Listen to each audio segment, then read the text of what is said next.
What are you doing here? My ex-husband showed up at my door, blue. We've been divorced for 5 years. He straight off demanded outrageous. Come to my parents' funeral with me. We're going to rekindle our marriage. We need you to be there. What the hell? What's he talking about? He keeps repeating the ridiculous song. I gave him a dirty look and lashed. You and I are strangers now. There's no way I'm gonna attend the funeral of your parents who were just like you. My name is Patty, and I am a 28-year-old office worker. After graduating from university, I worked hard at the company, where I started my career and climbed up the ladder. My work seemed to suit me very well, and I felt more alive when I was working. But then, something happened that changed my life. It was the encounter with Andy, who became my husband. I met him through work. He worked for a client company and calm and gentle air that enveloped surroundings.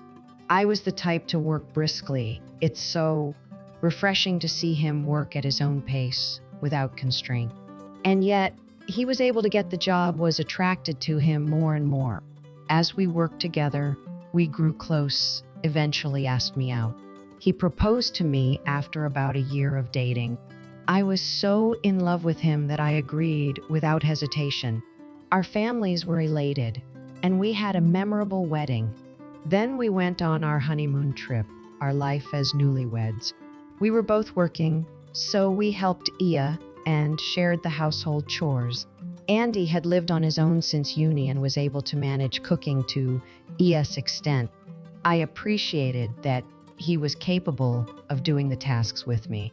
It allowed me to focus on my work, grateful for having a considerate and dependable husband. Then I got pregnant. While I was very happy to have a child, I wanted to work a little longer. I planned to take a year-long leave on my baby and then return to work. Andy agreed with my proposal. Then the baby was born. She was a healthy little girl named Lydia.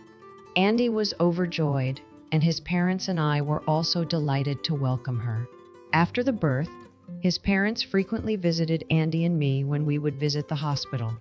I didn't dislike them or anything. They pestered us so often I started tired of them.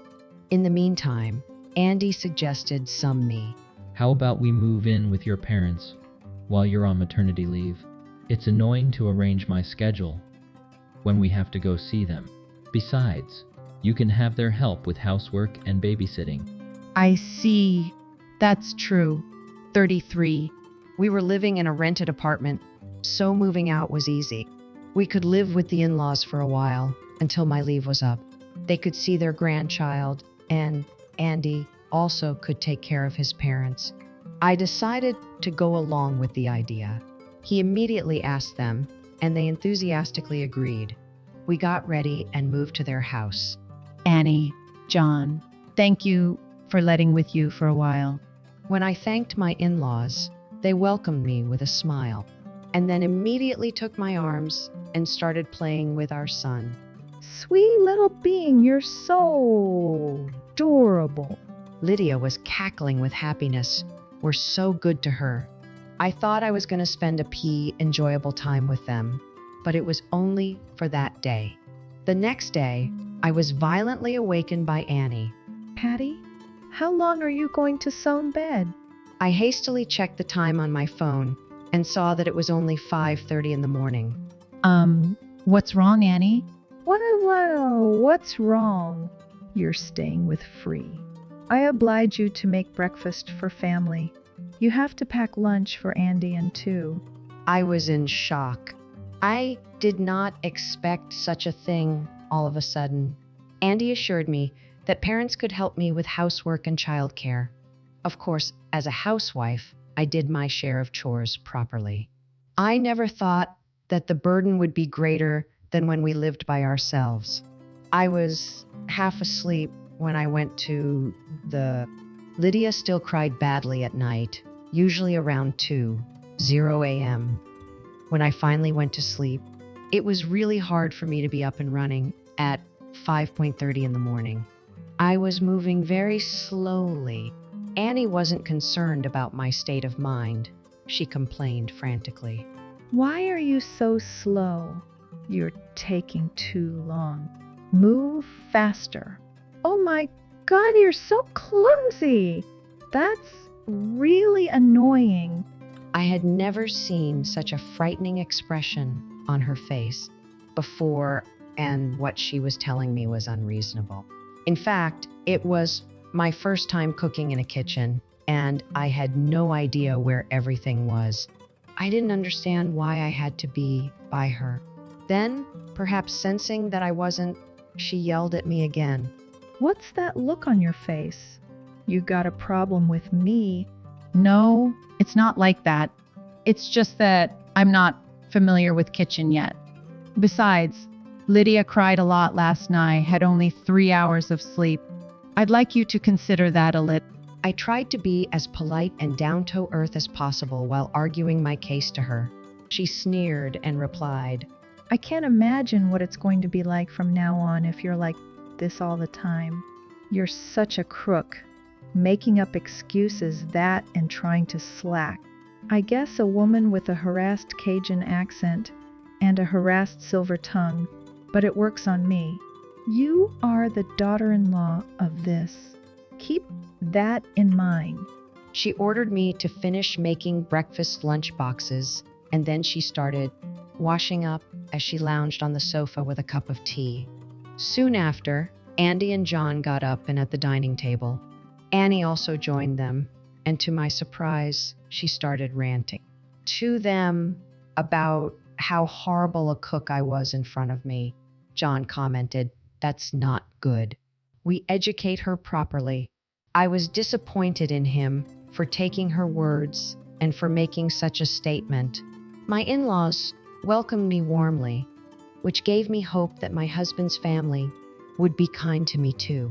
Andy was Annie's only son, so Ida was jealous of me taking him from her. When John also started acting cold, it became clear that my in-laws were enemies to me. My daughter was still a newborn and still in love with Andy, so I didn't about divorcing him. Andy was on my side at that time, but then Patty was doing her chores at home before.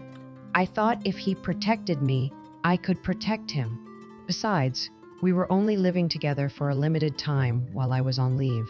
If I just put up with them for a little while, there would be no problem. It turned out I was naive. Their bullying became even worse. Patty, hurry up and go buy some snacks for us. Hey, why haven't you cleaned the G asked you to? You are so useless. They were unreasonable and abusive same time. I looked to Andy for help. Guys, don't be too hard on her. That was all he said and went to lay sofa as if he had nothing to do with anymore. I expected him to be sterner with me, but he avoided making eye contact. My in-laws were not persuaded by my husband's gentle warning. They continued to treat me like a slave, insulting me every chance they got. It's a shame to think that Lydia has genes from you. I hope Andy's side comes out stronger. You wish you would just leave Lydia and move out. 33. I couldn't stand their hostility any. What made them think it was okay to delete personalities? They were becoming out of control. So I consulted Andy. Hun, can you do something about you parents? You need to persuade them to stop me. He frowned at me. I've been doing everything I can. You can take care of the rest. I heard you've been skipping chores. 3. A neighbor even told me that it must be because I have a lazy wife. Why would they do that? I don't know. She's very close to my mother, so she must talk a lot. Anyway, don't humiliate me. 33. Are you kidding me? You're blaming it all on me too? No. But if you'd behaved yourself, Dad wouldn't have complained. I was shocked by his comment. I can't take it anymore. No matter I try, they don't approve of me. Let's just find ourselves a place. We've been living here for over a year. They must have had enough time with Lay. Andy simply refused my suggestion. Why not? I told them we would stay with then year. If we leave now, I'm breaking my prop. I don't want to hurt them. Jesus Christ, who is the same yesterday, today, and forever. Sure, I promise. 3. I decided to endure it as good as I could for the rest of my stay. 5 more months of hell, and the promised 1-year contract was up. I immediately told Andy that we were going out. I had even been sneaking out to view apartments for the day. Since we could move easily, I showed information I got from the realtor. He scratched his head and announced insane. You know, my parents are saying that I should just live here forever. Excuse me? So let's just stay here and not move. Are you crazy? You promised me, didn't you? We would move out after 1 year. I can't believe you would break your promise. When I accused him, he snapped back. Shut up. I'm your husband. You listen to what I tell you. Was stunned to see him suddenly turn and yell at me. At the same time, my love for him cooled down. Fine, I get it. Then let's get, What the hell? Divorce? He shouted even louder. My in-laws heard him and rushed into our room.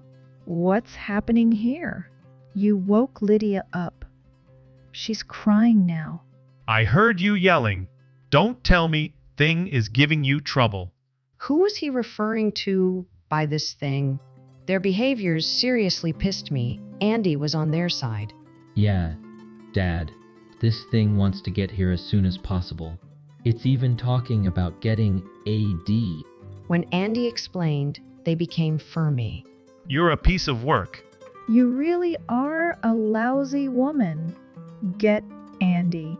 She asked for it, so just get rid one, let us take custody of Lydia. We 11 be a happy family then. 33. Andy seemed to be convinced by her. That makes sense. You haven't done anything wrong. Even if I refuse to divorce her, she's forcing me to leave.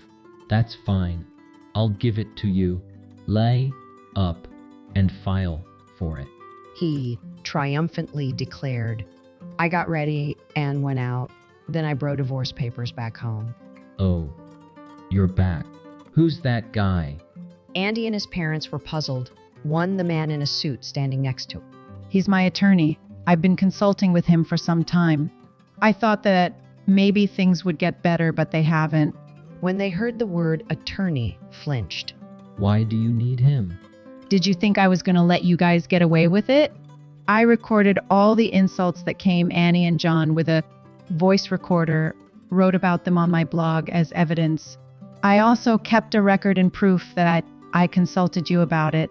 I took all this to my attorney and assured me that I had a valid case, you all.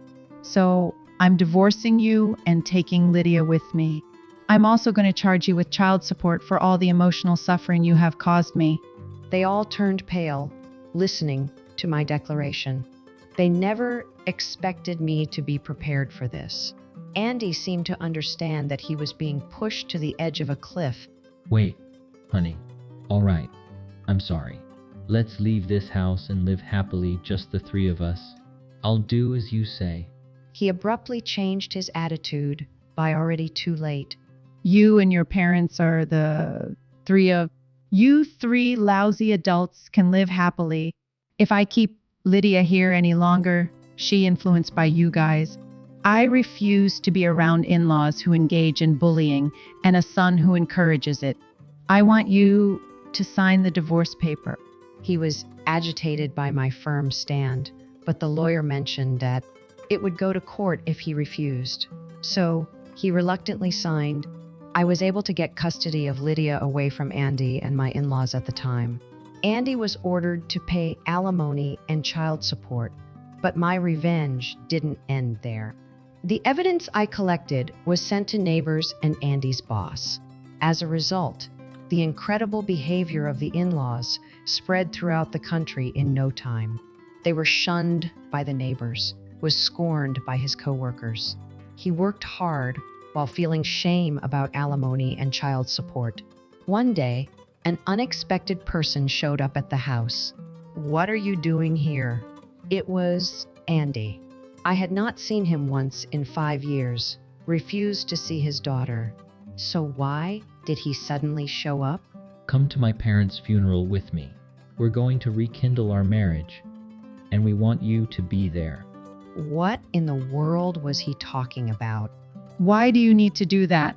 If you do, they Levin give me a little grace period. I have no clue what you're talking. He seemed quite impatient and started revealing what had happened since the divorce. His parents got used to making me do housework for a long time, and they too lazy to do it themselves.